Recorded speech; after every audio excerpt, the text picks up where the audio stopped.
Hello hi. Sir आहेत? हो आहेत, बोला. ये मंगेश, हे डॉक्टर अतुलचं क्लिनिक आहे. कम ऑन इन, ये. मॅडम आपण जरा जाऊन येतो. कुठे? इकडे आहे वॉशरूम, इकडे जा. ऍक्च्युली 2 नंबर आहे मॅडम, आत नको. साप संडासाची सवय नाही ना आपल्याला. काळजी करू नका, 2 मिनिटात आलाच आपण. गेल्या वेळेला 2 मिनिटं म्हणून 2 तास गायब होता. जे काय करायचे ते इकडे कर, नाही तर दाबून ठेव. दाबून ठेव? काय पण काय मॅडम, निघाली तर असं नाही जमणार. मी ना तुला चांगलं ओळखते. आता या वेळेनंतर काही गोंधळ घातलास ना तर डायरेक्ट जेलमध्ये टाक. Oh hi Atul. Atul, he is Mangesh. Mangesh, he is doctor Atul. Mangesh, doctor Atul. Go and meet हिम.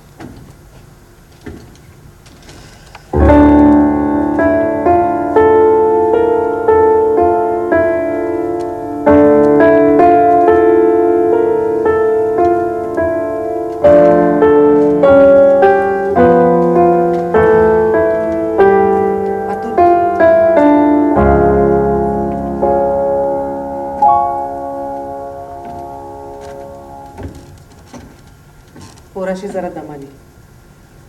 बरेच दिवस ड्रग्ज घेतले नाही आहेत, सो विड्रॉल सिम्टम्स आहेत. विचित्र वागतोय, हायपर होतोय. तुझ्याशी कदाचित खूप रूडली बोलेल, so you have to be careful. हे तू मला सांगतेस, माझा अभ्यास आहे ह्या विषयावर.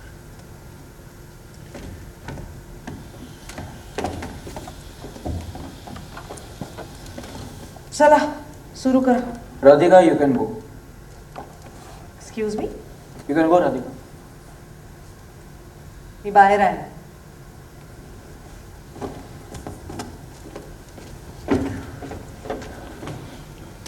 पाणी हवंय का? 21 दिन हो गए है सर. 21 दिन हो गया है, ड्रग्स को हात लगायला नाहीये. तुमच्या शास्त्रात असं म्हणलंय 21 दिवसात जुन्या सवयी मोडतात, पण आपल्याला झेपत नाहीये ना भाई. रिलॅक्स. मला सांग, लाईन ऑफ ट्रीटमेंट काय सुरू आहे तुझी? डीप ब्रिदिंग टेक्निक शिकलास का काही? आणि औषधं काय सुरू आहेत? ब्युप्रेनॉर्फिन, मेथॅडॉन? काय उपयोग नाही हो त्या औषधांचा. सगळं हिरावून घेतलंय त्यांनी. जेवणाची चव जाणवत नाही, पचन होत नाही. डोळे बंद केले की फक्त सिरिंज दिसते आणि प्रत्येक श्वासाला कोकेन हुंगाव असं वाटतं. वेळ लागतो या ट्रीटमेंटला मंगेशच ना? या करेक्ट. या प्रोसेसमध्ये सर्वात महत्वाचं काही असेल तर ती तुझी इच्छाशक्ती आहे. अरे पण बॉडीचं काय साहेब? बॉडीचं काय? अख्खी बॉडी संपवून टाकली आहे या सिम्पटम्सनी. घाम फुटतो, खास सुटते, हाडं दुखतात.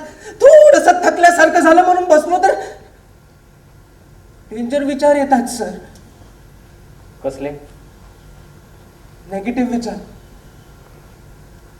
आधी त्या विचारांना काय लॉजिक नसतं, फक्त भयानक दृश्य दिसतात. कोणीतरी आपला गळा टाकताय, आपलं तोंड टाकताय आणि आपल्याला काहीच करू शकत नाही, नुसतं सहन करायचं.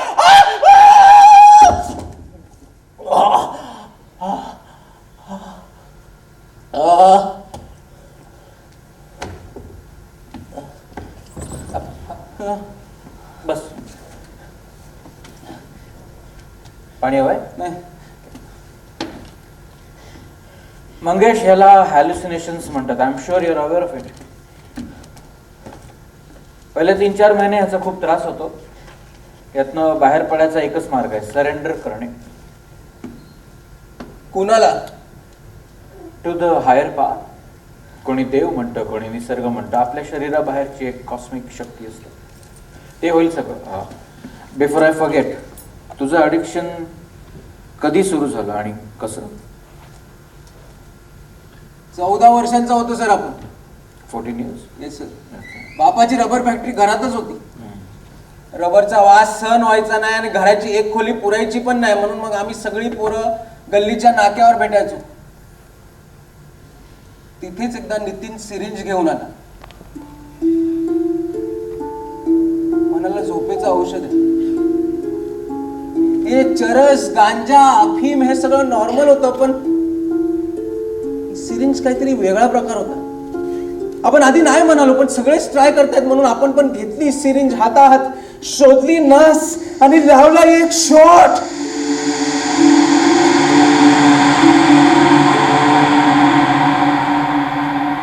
वेगळ्याच जगात पोचलो सर.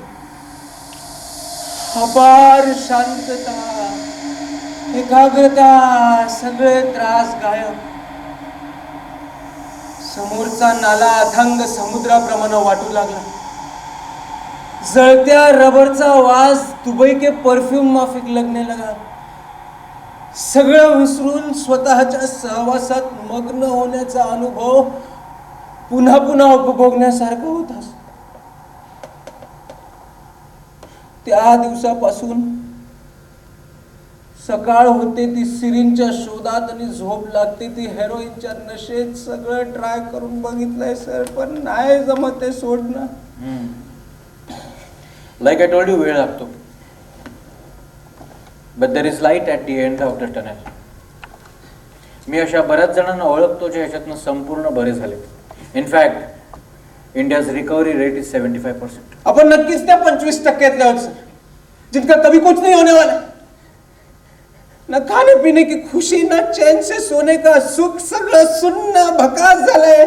कोणीतरी एखाद्या पिंजऱ्यात आपल्याला अडकावून हातवड्यानं पडवलं तर कसं वाटेल? आणि ह्या वेदनेतून आपली कधीच सुटका होणार नसेल तर मग काय? मग कशाला जगायचं बेचोत? कशाला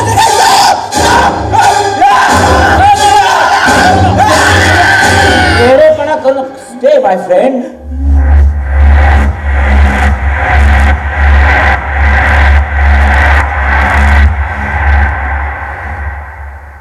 डीचू डीचू डीचू. वेडेपणा करू नको मंगेश. स्टे माय फ्रेंड, स्टे.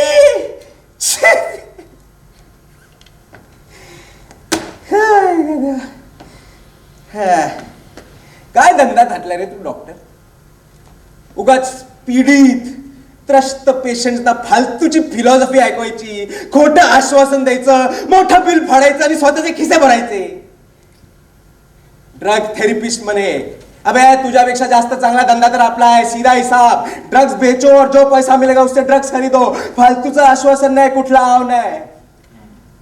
तू आपले ड्रग्स सोडवणार. अबे तुझा धंदाच आपल्यासारख्यांवर चालतो. या दिवशी या देशातून ड्रग ॲडिक्शन नाहीच होईल ना, तू सगळ्यात आधी बेरोजगार होशील doctor.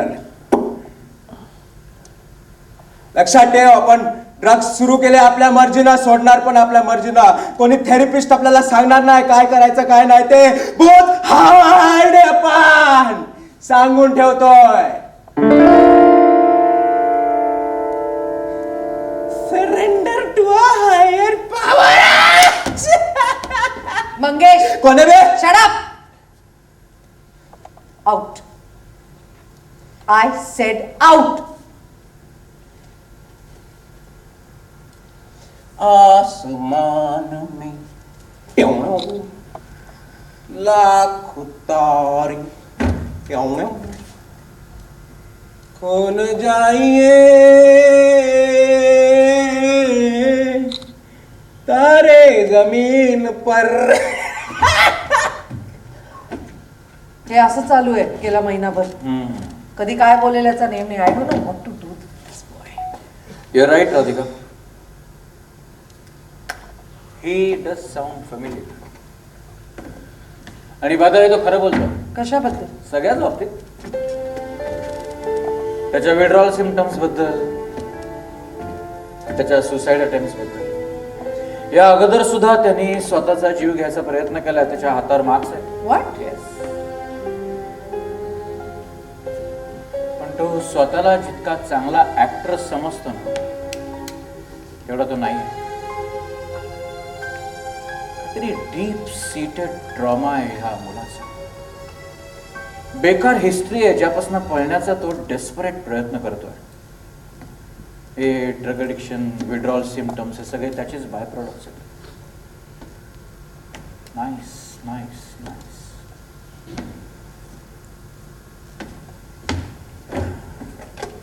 Thank you Radhika. For what? सगळं गुंडाळून चाललो होतो. You have given me a solid reason to stay back. मग आता पुढे काय करायचं? Deep dive. जखम शोधायला खोलवर उडी मारावीच लागणार आहे. कोड्यात नको ना बोलूस. खूप दिवसांनी एक चॅलेंजिंग केस आले हातात. घेऊन ये या मुलाला पुढच्या शुक्रवारी 7 वाजता. This is getting very interesting. Candid पण चालेल. म्युझिक चालू ठेवलं मला असं वाटलं पुढे मला पण तेच वाटलं. मला माहित नाही ते काय तू आपले शो ऑफ चालला होता आपल्या म्युझिक ऑपरेटर किती परफेक्ट करू मी करणार पुढचं नाटक.